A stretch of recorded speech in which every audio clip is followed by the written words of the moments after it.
KMTV Action 3 News, tragic death. A little girl in Fremont killed after a mishap at home. What fell on her and how her teenage brother tried to save her. Also, a weekend joyride caused thousands of dollars damage to a family business. How they are racing to fix a popular attraction in Cass County. And teen sighted, who investigators believe is responsible for the deadly Easter Sunday wreck that killed 4 people in Valley, and why a victim's family is not satisfied. KMTV Action 3 News live at 10 starts now with your Weather Alert First Forecast. Good evening, everyone. I'm meteorologist Jim Flowers in the Control Comfort Weather Center. Still a mild evening. Temperatures across the area are in the upper 50s to lower 60s. Showers will begin increasing later on this evening, and as we head toward daybreak, I expect a few showers and thunder showers. They will continue into at least Saturday morning before things dry out and threat tracker drops into the low category for Sunday. More on that weekend forecast is coming up. An 8-year-old girl's life cut short, and for nearly a month, the mystery: what killed her? Today, investigators revealed the autopsy results. Tonight, we know it was one of those old, bulky TVs that fell on the child in her Fremont home. Good evening, I'm Jennifer Griswold. And I'm Craig DeGrelli. Her teenage brother crashed the car trying to rush her to the hospital, and that complicated matters. Tonight, Kelly Bartnick spoke with that grieving brother. He's live for us tonight. Kelly. Craig, we are here in the garage. It's probably one of the same places, if you have one of these old tube TVs, that you have yours stored. They're big, they're bulky. We're told that the one that fell on Imus weighed at least 100 pounds. Now, it is a stark contrast to a similar TV of the same size, just thin and flat screen. Tonight, we did talk to the family. When I felt sad or upset, she was always there to make me happy. The photos Carlos Martinez holds in his hands show a happy 8-year-old sister who was never without a smile. It's a stark contrast to Martinez, soft-spoken, sad, and burdened by Ava Imus's death. All of a sudden I hear a boom. I run out and, well, I see Ava right there, and I push the TV and I lift her up. I'm like, Ava, you're gonna be fine, you're gonna be fine. As he was babysitting her inside the family's Fremont home March 25th, a television came crashing down off a dresser. As he was rushing her to the hospital, he crashed at 23rd and Broad Street. A stranger and a friend finished the trip. It hurts, you know, like it still does. Like I have flashbacks of it, you know. I just can't believe it happened to my little sister. For nearly a month now, Carlos says his family has struggled, each of his 4 brothers and sisters, and his mother too. I don't know, she's kind of taking it kind of rough, and I think we all are. I don't know, it's just hard. Now they come here to Ava's gravesite. It's hard for me because she is my baby, and you know, I miss her smile, her laugh. Her mother, Dana Imus, talked about that on the phone. Waking her up in the morning, she's so cheerful. She really loves school. So. The family clings to these photos of the beaming 8-year-old facing a struggle that has not even begun to fade. I know she wouldn't want to see me down, see me sad. She would want me to keep going on, going to school and doing what I do, you know. Dana Imus told me on the phone tonight that she's grateful and even surprised at all the people who have reached out since the death. There have been several people who have set up several different funds in and around Fremont to help with the family. We have information with those on this story on KMTV.com. Reporting tonight live, Kelly Bartnick, Action 3 News. All right, very, very tragic. Kelly, thanks. Same topic. A few months ago, we told you about a little boy who suffered a traumatic brain injury after a TV toppled onto him. 7-year-old Hayden Harvey, who you see here, climbed on a dresser at his home at 97th and Miami in Omaha. The TV came crashing down. His father found the boy convulsing and unresponsive. Hayden spent months going through rehab. He is still in speech therapy tonight and can only go to school for half days. A study in the Journal of Pediatrics found TV accidents are injuring a growing number of kids. The research from 1990 to 2011 found more than 17,000 children nationwide were injured in TV-related accidents. The average age of kids hurt was 3 years old. Most of the TVs fell from dressers or other furniture pieces with drawers. There are places that will recycle tube TVs for you. For that information, head to our website, KMTV.com. Tonight, a Nebraska family is putting in extra hours trying to get their business ready to roll after a guy on a late-night joyride caused mayhem and a muddy mess. It all adds up to lots of money. Kevin Boughton spoke with the owners of the Eagle Raceway. Kevin? This is a case of weekend antics turned serious vandalism that is costing this family-owned business a lot of money and putting a weekend's worth of future revenue in jeopardy. On the edge of Eagle, Nebraska, the Hayden family business sounds different this week. We'll figure it out one way or another, we always do. Almost 5 days of work hasn't fixed what a small group broke in just hours. A little angry, a little disappointed.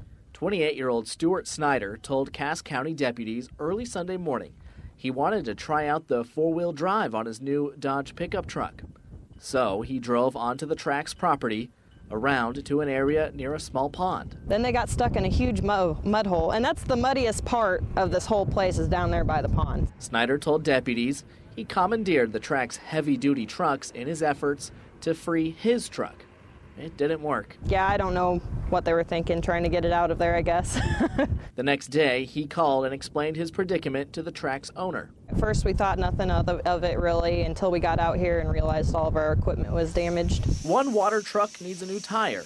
The other needs body work and a new clutch. And the grader needs a new engine. All of our equipment's old. It's hard to find parts for them. It's expensive when you do find the parts for them. She says the repairs will cost at least $10,000. With the trucks out of commission, they're behind getting the track ready for racing. Numerous people have called and wanted to help out any way they can. To help them shake off the mud and get back to racing. That's the thing, is this isn't just a racetrack, it's a family, so. And that family tells me they do expect to wave the green flag this weekend. Snyder was arrested for criminal trespassing and criminal mischief. The Cass County attorney is now considering charges against him. In the news center tonight, Kevin Boughton, KMTV, Action 3 News. A man who hit 2 police officers with a car apparently said after they deserved it. Tonight, he's in jail facing a slew of charges. It's a story we brought you as breaking news last night at 10. Police say they stopped Tanner Marco in a stolen car last night near 120th and Blondo. According to prosecutors, he told the officers, "I'm going to kill you and a lot of people tonight." When he tried to drive away, he hit one officer and dragged the other. No one was seriously hurt. New at 10, Omaha firefighters put out a fire at a home near 38th and Parker. Someone called in the fire just after 9. Firefighters put out the flames, but smoke and water damaged the house. Firefighters said the people who live there will have to stay somewhere else tonight. A teenage driver will face 4 counts of misdemeanor motor vehicle homicide in juvenile court after the Easter Sunday crash that killed 4 people in Valley. Investigators tell us 17-year-old Jacob Olson of Gretna failed to stop at a stop sign on 252nd Street and Highway 36. His truck hit a Tahoe, which forced the SUV to slam head-on into a Buick. Jason Miller and his girlfriend Amber Wood died in the crash. John and Doreen Prussia of Howells, Nebraska, also died. The brother of Jason Miller says he does not want the teen driver to get off lightly. When you get behind the wheel of a car, I don't think you should be 16 to 85. You know the law. He broke the law, and I think he should be held accountable. This slap on the wrist, 2 years probation, that just don't cut it with me and my family. I don't think it's right. A 16-year-old was riding with Jacob Olson. Both of the teens are okay. Hundreds of people gathered at Creighton University tonight to raise awareness about sex assault on college campuses. Faculty, staff, and students also wore denim today as a symbol of standing with sexual assault survivors and against victim blaming. Denim Day started in Italy after a court overturned a rape conviction because the victim was wearing tight jeans. Tonight, organizers of the Take Back the Night event invited survivors to tell their stories. There are too many survivors, new survivors every year, and we need to create a safe space for them so that they know that we support them, that we honor their stories, and that there are resources available and that we want to rally around them.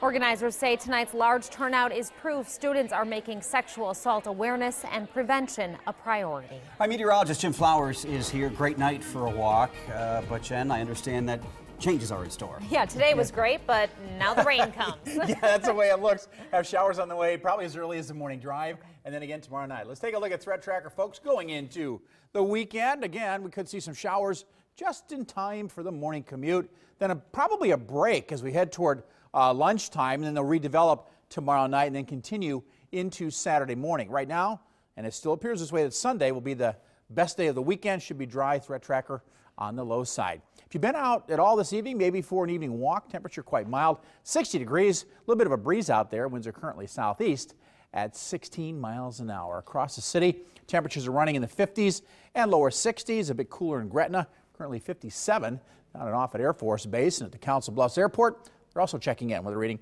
of 57. 50s over western Iowa, a little bit cooler for you folks up around Denison and Carroll. Back out to the west of us, still holding around 60 in Fremont and Norfolk, upper 50s in Lincoln, and also in Beatrice. Right now, Viper HD not picking up any precipitation here in eastern Nebraska or western Iowa. If we widen our perspective a little bit, there have been some thunder showers developing out in southern portions of the Panhandle. They're now located near North Platte. Those will be moving east, and again, we're looking at showers probably by about 6 or 7 in the morning. In fact, there's a pretty decent batch of moisture from east of Rapid City, North Platte, all the way down into southwestern sections of Kansas. Satellite photography does show at least the higher clouds making it as far east as the Missouri River. But for the most part, we have clear skies now, but those thicker clouds are not that far away. So let's take a look at tomorrow, what the models have for tomorrow morning. Here we start out at 6 a.m. Temperatures in the upper 40s. There'll be some showers passing across the area, will likely impact the morning drive. As we head toward lunchtime, showers may linger, but I do think that as we move toward the noon hour and even a little bit beyond that, I do expect the showers to begin thinning out. The model still has a few around here as of 12 o'clock, but most of these will be pushing into western portions of Iowa. Then as we head toward the later afternoon, temps in the mid-60s, and again, we could see a break in the showers before they're rolling again for tomorrow night. The forecast for tonight, 47 Threat Tracker on the moderate side. Tomorrow, a gusty south to southeast wind at times, around 30 miles an hour. That'll boost us to a high of 65. Showers are a good bet early on Saturday, 56, but then sunshine's back in the picture on Sunday. And then next week, we're looking at upper 60s, possibly even tapping into some mid-70s as we head toward about Thursday. Let's take a look at tonight's weather alert kid. This is Daphne. Daphne is prepared. She's got her nice little yellow umbrella there, starting out tomorrow at 47. Craig, Jen. All right, Jim, thanks. The drone revolution right here in Nebraska. I think this is fascinating. I think the potential of this is very exciting. In my special report, Drones on the Rise, I take you inside the lab in Nebraska at a place very familiar to all of us. Where it is and what they are doing inside, next.